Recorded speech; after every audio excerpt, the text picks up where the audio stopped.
벌써 UN 밀레니엄 보고서와 히브리서를 같이 이제 보면서 우리가 앞으로 살아가야 될, 그리고 앞으로 해야 될 이야기들을 나누고 있습니다. 오늘은 그 6번째 이야기, 질병에 대한 이야기입니다. 한 사람이 병원으로 찾아갑니다.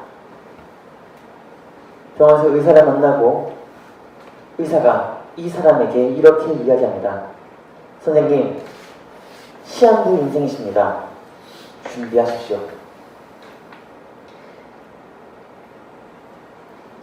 사랑하는 여러분, 여러분도 똑같이 병원을 가서 진료 후에 의사가 여러분에게 선생님, 시한부 인생이십니다. 준비하십시오 라는 이 말을 듣게 된다면 여러분들은 그때부터 무엇을 할 수 있을 것 같습니까? 아마 조금이라도 덜 아팠으면 하는 바람 속에 그저 죽음을 기다리실 겁니까? 아니면 그 남은 시간에 여러분의 그 인생을 하나씩 하나씩 정리하실 것입니까? 사람은 나이가 들어서 또는 갑작스러운 사고로 죽지 않으면 보편적으로는 다들 병으로 죽음을 맞이하게 됩니다. 오늘의 사회에서 치료하지 못한 질병은 거의 없다고 하지만 빈곤의 3대 질병은 아직도 존재합니다. 말라리아, 결핵, 인간 면역 결핍 바이러스, 그리고 에이즈. 빈곤한 국가에 거주하는 이들에게 가장 많이 발생하는 3대 질병입니다.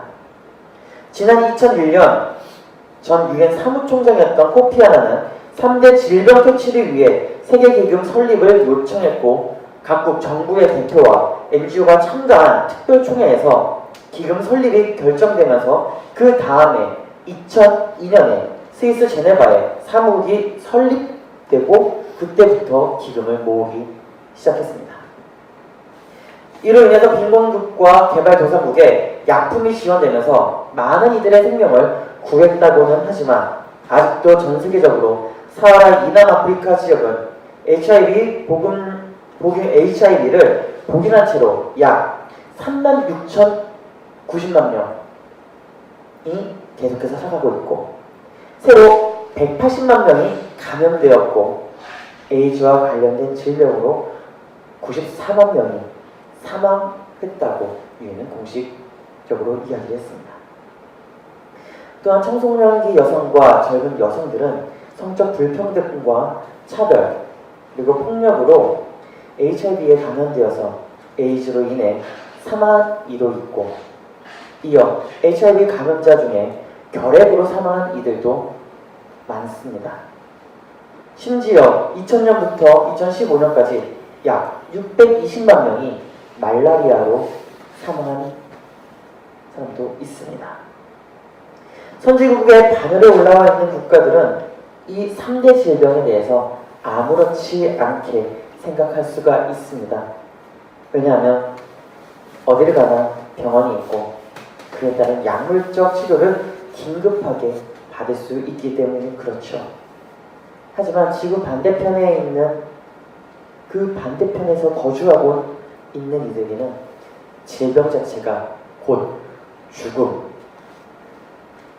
죽음의 문 앞에 서 있다라고 할 수가 있습니다.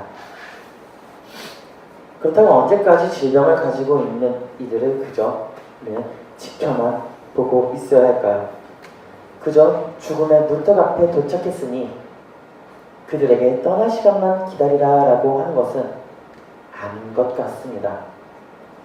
사람의 생명은 소중합니다. 가장 신비로운 사건인 출생으로 이 땅을 밟게 된 이들에게 꿈을 심겨주고 그 꿈이 이루어질 수 있도록 구원의 방주의 역할을 해야 하는 것이 바로 믿는 사람들이 해야 할 일입니다. 이제 가난한 삶에서 벗어날 수 있도록 극빈한 삶에서 나올 수 있도록 개인과 국가 그리고 사회가 협력해서 이들의 손을 붙잡고 일으켜 세워줄 수 있어야 하죠. 그래서 오늘 본문에서는 이렇게 이야기합니다. 같이 함께 읽어보겠습니다. 시작! 그러므로 피곤한 손과 연약한 무릎을 일으켜 세우고 너희 발을 위하여 굳은 길을 만들어 전원다리로 하여금 어그러지지 않고 고침을 받게 하라. 우리 양옆에 있는 지체들에게 한번 이렇게 훑어보면서 인사했으면 좋겠습니다. 멀쩡하죠? 아픈 데는 없으시죠? 피곤하진 않으시죠? 그래 다들 얼굴은 피곤해 보이는데요.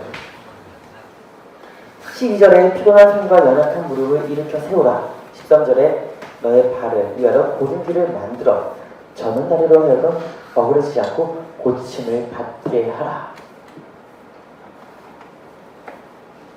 구원입니다. 죽어가는 이들을 다시 일으켜 세워라. 살리는 사람으로 살아가라라는 주님의 요청입니다. 건강한 사람들이 제일 많이 놓치는 것 중에 하나가 연약한 자들을 놓칩니다. 내가 건강하고 내가 사회에서 일을 하기 때문에 내 주위에 있는 이웃들의 아픔을 놓칠 때가 많이 있습니다.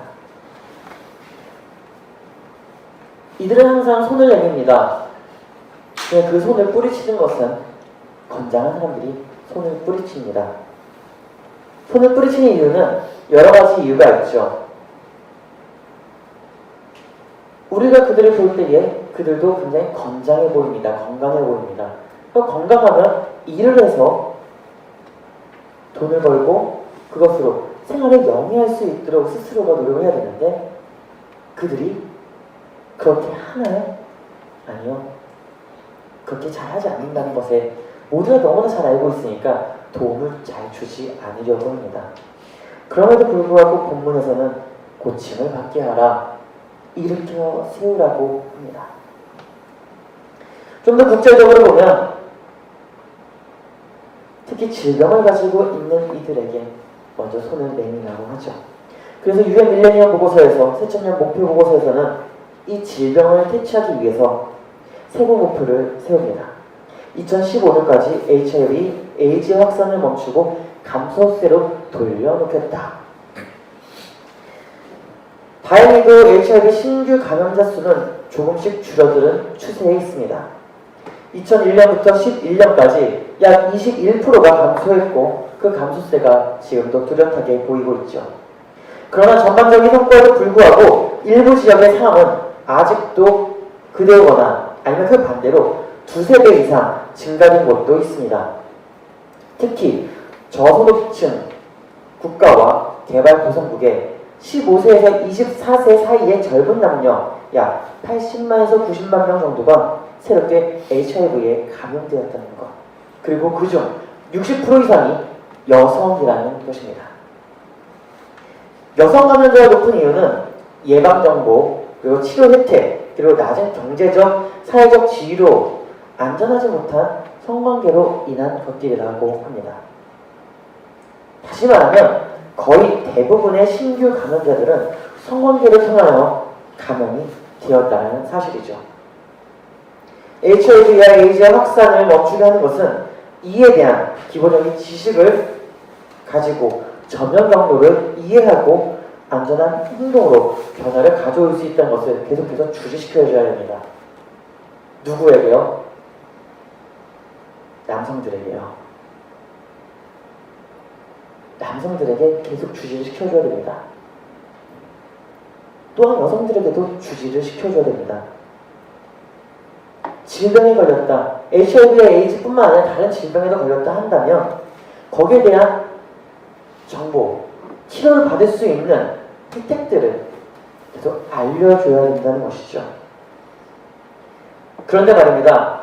이 질병에 대해 시대를 만들어가는 청년층의 이해 수준은 굉장히 현저하게 낮아서 확산되는 경로도 수치도 하향곡선으로 급격한 하향곡선을 만들기가 어렵다는 것에 있습니다. 그럼에도 희망을 버릴 수 없는 것은 2017년 통계를 보면 2010년 이후부터 전 세계적으로 감염 및 확산률이 점차적으로 16% 이상씩 또는 16% 이하씩 떨어지고 있다는 것이죠. 그만큼 전 세계가 노력을 한 만큼 열매의 결실을 맺고 있다는 것입니다. 그렇다면 국제적인 상황이 이렇게 진행되고 있다면 국내는 어떨까요? 한국에 있는 질병관리본부에서는 2016년까지 감염되어 보고된 바로 11,439명이 HIV에 감염되었다고 합니다. 그중 20, 30대의 청년층의 비율이 약 54% 정도고 그 수치는 1970년에서 80년대보다는 점점 줄어들고 있다고 합니다. 더 놀라운 것은 1970, 80년대는 거의 80%가 넘었다고 하죠. 그렇다고 해서 이들을 사회에서 내치거나 혐오하면서 인권의 문제로 삼으면 안 됩니다. 이들이 사회에서 함께 생활한다고 해서 피해를 우리에게 직접적으로 입히는 것은 아니기 때문에 그렇죠. HIV 보균자와 에이즈 보균자는 구분하자면 다르게 구분할 수가 있습니다. HIV 보균자가 무조건 에이즈를 가지고 있다고 단언하면 안 됩니다. 물론 HIV가 에이즈를 일으키는 원인 병원체라고 하더라도 HIV는 면역지수를 일정한 수준으로 유지하면서 경미한 증상을 보입니다. 그런데 그 반대로 에이즈는 시간이 지날수록 사람의 면역체계를 계속해서 파괴시킵니다. 그러면서 감염을 일으키고 악성 종양 등의 증상으로 나타나게 해서 사람을 죽음에까지 일으키게 한다는 것이죠. HIV는 죽음까지 가지 않습니다. 그러나 에이즈는 죽음으로 이르게 하는 경우입니다. 다시 말하면 이 두 질병은 100% 치료할 수가 없습니다. 그러나 현대 의학에서 약물 복용으로 충분히 억제할 수 있다고 하고 평상시의 생활과 동일하게 지낼 수 있다고 하니까 이들을 사회에서 내치는 현상을 일으키면 안 된다는 것이죠. 아픈 사람에게 다가가서 우리와 같이 지내지 맙시다 하면 그 사람은 어떻게 받아들일까요? 굉장히 낙심할 겁니다. 더 이상 내가 이 사회에서 필요 없는 존재다라고 생각할 수 있을 것입니다. 그래서 히브리서 12장 12절과 13절에서 피곤한 산과 연약한 무릎을 일으켜 세우라 너희 발을 위해 고든 길을 만들어 저는 다리로 하여금 어그러지지 않고 고침을 받게 하라라고 계속해서 요청을 하고 있는 것입니다. 질병과의 싸움은 끝이 없습니다. 마치 마라톤 경기하는 것과 같습니다. 짧은 시간 내에 승부를 보려고 하는 것은 다시 처음부터 시작하겠다라고 하는 의미와 같습니다.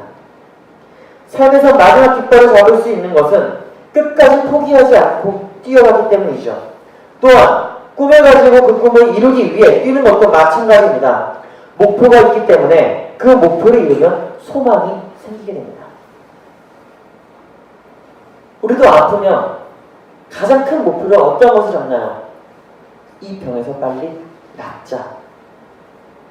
가장 가벼운 질병인 감기도 걸리면 감기에서 빨리 나아야 되는데 그래야 내가 원래 사회 생활을 하는 것처럼 할 수 있는데 특히 교사들이 그렇습니다. 아이들을 가르쳐야 되는데 감기에 걸렸다, 목소리가 나오지 않는다, 몸이 너무 아프다, 고열에 시달린다. 그러면 그 아이를 누가 책임을 집니까? 책임질 수 있는 사람이 없어요. 결혼한 사람들도 마찬가지입니다. 부모가 아프면 누가 그 자녀를 책임집니까? 그 자녀가 스스로 엄마 아빠 괜찮아요. 제가 할 수 있어요. 5살짜리가요? 7살짜리가요? 결국에는 부모의 손에서 케어를 받아야 된다는 것입니다. 그렇습니다. 질병을 가지고 있는 이들에게 있어서 가장 큰 힘이 되는 것은 무엇인지 아십니까?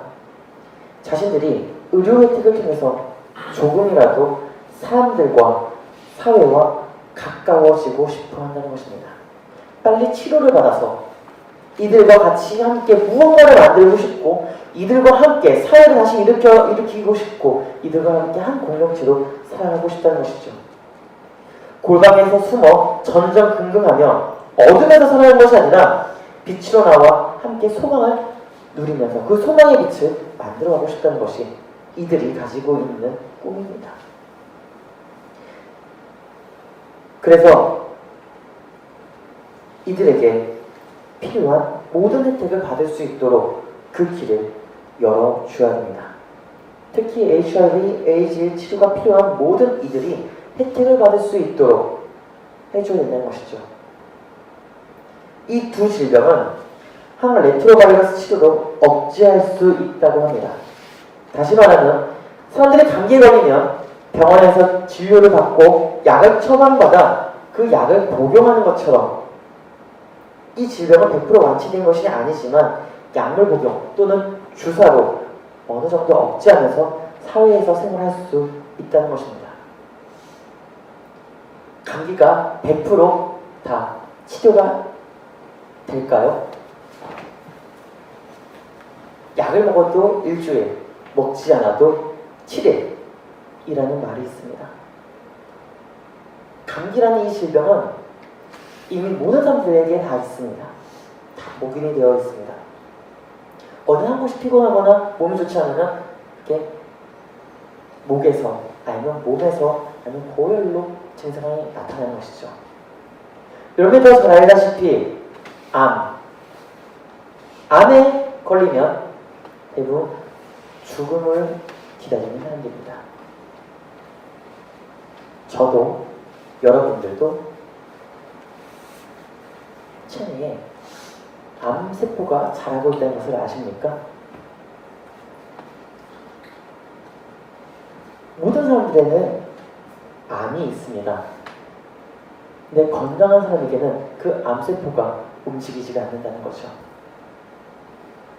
근데 건강하지 못하고 몸을 계속 혹사를 시키고 어렵게 만든다면 그것이 감기로 나타났다가 폐렴의 증세로 나타났다가 또 다른 증세로 나타났다가 결국에는 암으로까지 나타날 수 있다는 겁니다.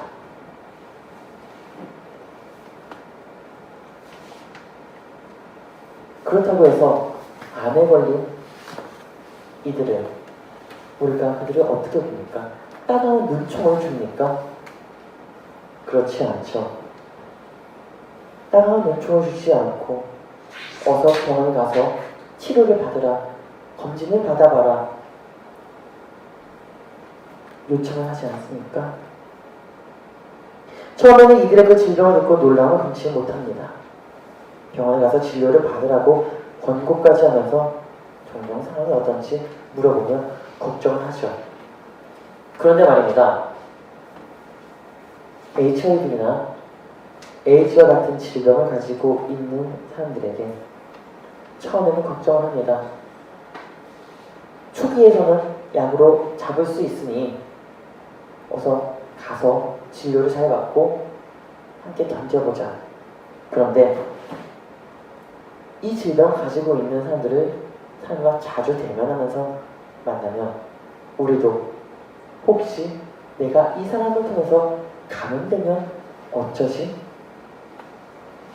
같이 있는 것만으로 나도 문제 있는 사람으로 취급받으면 어떻게 하지? 라는 생각이 듭니다. 앞서 이야기한 것처럼 HIV나 AIDS는 공기 중의 감염은 절대 일어나지 않습니다. 대부분 성관계로 인하여 발병되거나 혹은 수혈로 인해서 생기는 것이 HIV, AIDS입니다. 그 질병을 가지고 있는 사람들은 이미 심적으로 큰 부담감을 가지고 있습니다. 그래서 이들에게 필요한 혜택을 적절한 시기에 받을 수 있도록 용기를 줘야 합니다. 그 작은 용기가 치료를 받을 수 있도록 도움을 줄 수 있습니다. 그리고 그들이 이겨낼 수 있는 힘이 생깁니다. 유엔은 2010년까지 이들에게 필요한 혜택을 주기 위해, 필요한 의료 혜택을 주기 위해서 항레트로바이러스 치료제를 처방받을 수 있도록 진행을 합니다. 2002년부터 시행하면서 매년 점차적으로 늘어가는 추세고, 이 치료제를 통해서 신규 감염자 수가 하향 곡선을 그리고 있습니다. 이 초록색 선이 항레트로바이러스 치료를 받고 있는 사람들의 수입니다. 2002년보다 2011년에 거의 기하급수적으로 많이 늘었습니다. 에이즈에 걸린 사람들은 점점 낮아지고 있고, 또한 사망자 수도 줄어들고 있으며 HIV도 신규 감염자 수가 2002년보다는 2011년에 소폭이지만 낮아지고 있음을 볼 수가 있습니다. 우측에 보고 있는 이 통계치도 마찬가지입니다. 치료를 받고 있는 사람들의 비율이 점차적으로 높아지고 있습니다. 다시 말하면 치료제는 질병이 발병한 초기가 가장 광범위하게 쓰여야 한다는 것이죠. 그래야지 효과가 매우 크다고 합니다. 하지만 국가와 정치적 지원이 없이는 이러한 효과를 누릴 수가 없습니다. 그렇습니다. 우리가 해야 할 일들이 하나씩 늘어가고 있죠. 국내에서도 하기 힘든데 어떻게 국제까지도 나가서 우리가 이것을 해야 되느냐? 그런데 말입니다. 국내에서 할 수 있다면 국제에서도 할 수가 있습니다. 해외에 나가서도 할 수 있습니다. 그것이 무엇이냐면 나만을 위한 삶이 아니라 모두를 위한 삶을 살아가면서 협력의 구도로 만들어나가면 나뿐만 아닌 우리 모두가 전 세계에 있는 사람들이 협력할 수 있다는 것이죠. 그래서 예수님께서 세상을 떠나실 때에 감람산에서 제자들과 많은 이들에게 요청한 이야기가 있지 않습니까? 마태복음 28장 18절에서 20절. 예수께서 나와 말씀하여 이르시되 하늘과 땅의 모든 권세를 내게 주셨으니 그러므로 너희는 모든 민족을 제자로 삼아 아버지와 아들과 성령의 이름으로 세례를 베풀고 내가 너희에게 분부한 모든 것을 가르쳐 지키게 하라. 볼지어다 내가 세상 끝날까지 너희와 항상 함께 있으리라. 위대한 대명과 위대한 순종을 가지고 살아가는 사람은 위대한 교회로 거듭날 수 있습니다. 다시 하나님의 그 위대한 계명, 그 계명을 순종할 때에, 믿고 따를 때에 우리는 위대한 교회로 세워질 수 있다는 것입니다. 예수 그리스도께서 마지막에 우리에게 던져준 사명은 모든 민족을 제자로 삼으라는 것이죠. 남녀노소 구분하지 말고 아픈 자들을 배척하지 말고 모두의 손을 잡아서 하나님 앞으로 나올 수 있게 하라는 것입니다. 그렇습니다. 하나님의 교회, 하나님의 나라, 하나님의 사람이 되고자 하는 그리스도인이 나만을 위한 삶, 나만을 위한 사회를 만들고자 하는 행동은 매우 위험합니다. 특히 우리끼리만 이런 것도 역시 위험한 행동입니다. 우리끼리만 잘 먹고 잘 살면 되지, 우리끼리만 부유하면 되지, 우리끼리만 건강하면 되지. 그러면 다른 이들은 누가 돌볼까요? 우리의 이웃은 누가 돌봐야 할까요? 전 세계를 바라보면 모두가 하나님의 창조 안에서 이루어졌습니다. 이들 역시 하나님의 주권으로 이루어진 것입니다. 그러므로 혜택을 받아야 할 필요가 있습니다. 그리스도를 믿는 자들이 먼저 그 혜택을 줄 수 있도록 무언가 이루어낼 수 있도록 작은 움직임을 보여야 합니다. 그냥 자리에 앉아서 내가 받으니 된 거야 하고 마치는 것이 아니라 내가 받은 것을 전달할 수 있어야 한다는 것이죠. 사랑하는 여러분, 삶이라는 게 무엇입니까? 삶이라는 것은 사람을 사랑하는 겁니다. 삶이라는 것은 사람을 사랑하는 것. 그러면 사랑이란 무엇일까요? 감싸주고 보호해주고 함께 한 걸음 더 내딛을 수 있도록 손을 잡아주는 것이 사랑입니다. 다시 말하면 사랑 없이는 그 어떤 것도 되지 않는다는 것이죠. 사랑 없으면 내 옆에 있는 이웃조차도 보지 못한다는 것입니다. 더 가까운 가족도 보지 못한다는 것입니다. 가족이 아파도 나만 아니면 되지라는 그러한 생각으로 버려버리는 것이죠. 마지막으로 한 가지 이야기만 하고 마치려고 합니다. 질병으로 고통받고 있는 이들에게 있어서 가장 필요한 것은 따뜻한 마음으로 다가가 위로해주는 겁니다. 사실 아픈 이에게 가서 위로하는 것은 쉽지 않습니다. 특히 100% 치유가 되지 않는 질병을 가진 이들에게는 더욱 그렇죠. 그런데 이것을 아십니까? 예수는 높고 낮음에 상관없이 누구에게나 찾아가서 은혜를 베풀었다는 사실 말입니다. 높고 낮음에 상관없이 찾아가서 치유해줬다는 사실 말입니다. 오늘의 사회에서 예수를 믿는 자들이 해야 하는 일은 나를 위한 삶도 중요하지만 상생의 사회를 만들어 나가는 운동을 일으키는 것도 굉장히 중요합니다. 사회에서 벌어지는 많은 일들에 대해서 관심을 가지고 그것을 성서적으로 풀어서 우리가 그리스도인으로서 하나님의 말씀을 가지고 살아가는 사람으로서 어떻게 살아가야 되는지, 또한 무엇을 가지고 보여야 되는지, 나와 우리가 왜 그것을 해야만 하는지 그것을 알고 움직여야 된다는 것이죠. 21세기 신학의 획을 그은 칼 바르트라는 인물이 있습니다. 이 칼 바르트가 이런 말을 했습니다. 한 손에는 성경을, 다른 손에는 신문을.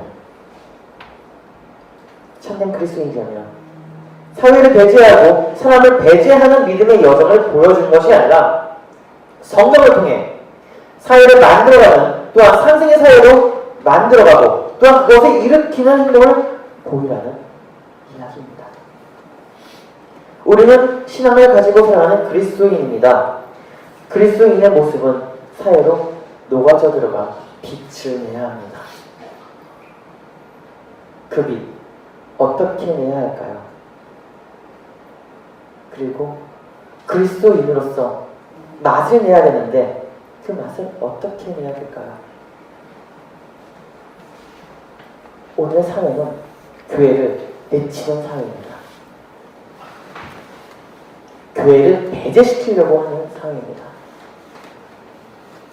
세상 속으로 교회와 그리스도인이 들어가야 되는데 들어가지 못하게 하고 있습니다. 왜요? 그리스도인들이 교회가 더 하지 않기 때문이에요. 그리스도인들이 더 배제시키고 있기 때문에 교회가 더 울타리를 치고 넘어가지 못하는 벽을 치고 있기 때문에 그러다 보니 사회가 그래 너희는 너희끼리의 사회를 만들어 우리는 우리끼리 할게.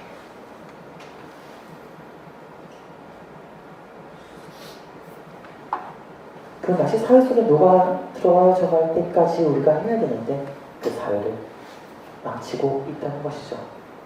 사랑하는 여러분, 사회 속에 녹아 들어갈 때까지 사회 속으로 들어가도 주의 이름을 축복합니다. 교회가 세상에 들어가서 녹아질 때까지, 빛을 낼 때까지 우리가 한 걸음 더 움직이기를 주의 이름을 축복합니다. 그것이 바로 예수 그리스도가